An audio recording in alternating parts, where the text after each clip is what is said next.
आमचे सर्व अधिकारी आणि मी स्वतः सुद्धा फील्डवर फिरत होतो. कुठल्याही ठिकाणी अशा पैशा वाटपाच्या संदर्भामध्ये किंवा अशा पद्धतीचा काही प्रकार होतो या संदर्भात कुणीही तक्रार केली नाही, लेखी किंवा तोंडी केली नाहीये. मी काल स्वतः जवळजवळ 25 एक मतदान केंद्रावर स्वतः जाऊन पाहणी केलेली आहे. काही गल्ली बोळामध्ये मी स्वतः फिरलो आहे. आपल्या शहरामधल्या अनेक लोकांकडे भारत निवडणूक आयोगाचा जो ॲप आहे सी विजिल, तो ॲप आहे आणि त्या सी विजिल ॲपवर सुद्धा तक्रारी करण्याचं आम्ही वारंवार आवाहन केलेलं आहे. जर त्यांना असं वाटत होतं किंवा असं काही असेल तर त्यांनी त्यावेळेस तक्रार का केली नाही हा एक प्रश्न आहे. आज मला प्रसार माध्यमातून समजलं की अशा पद्धतीचे काही आरोप मान्यवरांनी केलेले आहेत आणि त्यांनी आमच्याकडे दिलेलं आहे असं त्याच्यात निदर्शनास आलेलं आहे. जर त्यांनी काही दिलं असेल आमच्या आचारसंहिता कक्षाकडे किंवा निवडणूक विभागाकडे तर त्याची निश्चित छाननी केली जाईल.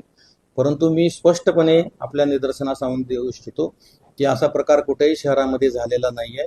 आमची संपूर्ण यंत्रणा सतर्क होती. 18, 19 आणि 20 हे 3 दिवस आम्ही जास्तीच्या टीम गठीत केल्या होत्या. डे नाईट ते फिरत होते आणि छोटी मोठी जरी टेलिफोनिक जरी काही तक्रार आली, कुठं संशयास्पद जरी असल्याच्या काही बातम्या आल्या किंवा कोणी फोन केला तर आम्ही विदिन 10 to 15 मिनिट त्या ठिकाणी जाऊन आम्ही शहानिशा केलेली आहे.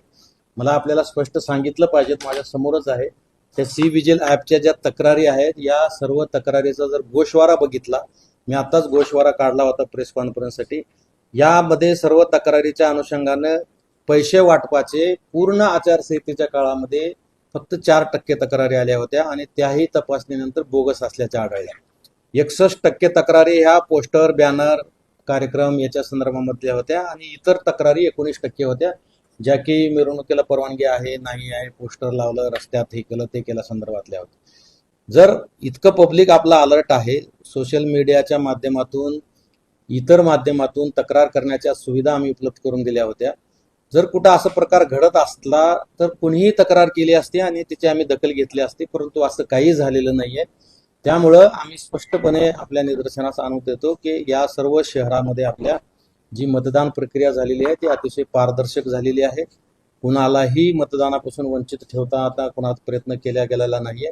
आणि काल मतदान प्रक्रिया होत असताना वेबकास्टिंगच्या माध्यमातून आपण शहरातले 100% मतदान केंद्र वेबकास्टिंगच्या माध्यमात घेतले होते आणि त्याचं मॉनिटरिंग इथं मी स्वतः करत होतो.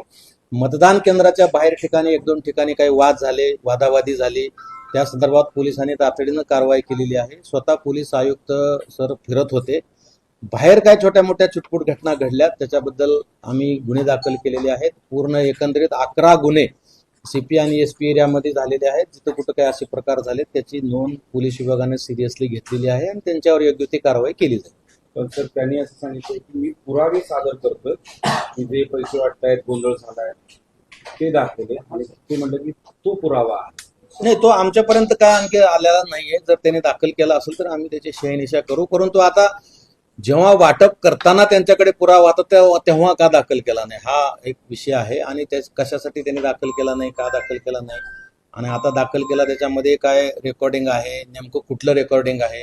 मागच्या लोकसभेच्या वेळेस अनेक असे जुने कुठले तरी रेकॉर्डिंग दाखवून लोकांच्या मनामध्ये संभ्रम निर्माण करण्याचा काही लोकांनी प्रयत्न केला होता. तिकडे तेलंगणा, साऊथ इंडियामधल्या कुठल्या तरी मतदान केंद्रावरची व्हिडिओ व्हायरल झाले होते. कालही काही उपद्रवी लोकांनी कुठंतरी मोबाईल घेऊन गेला म्हणून व्हिडिओ व्हायरल केले होते मतदान केंद्रामध्ये. पण तपासणी अंती असं काही झालेलं नाही आढळलं आणि आम्ही केंद्राध्यक्षांशी चर्चा केलेली आहे पूर्वमधल्या अनेक ठिकाणच्या जिथं शंका लोकांनी उपस्थित केली होती. तिथं कुठेही मतदान प्रक्रियेमध्ये 1 मिनिट सुद्धा बाधा निर्माण झालेला नाहीये.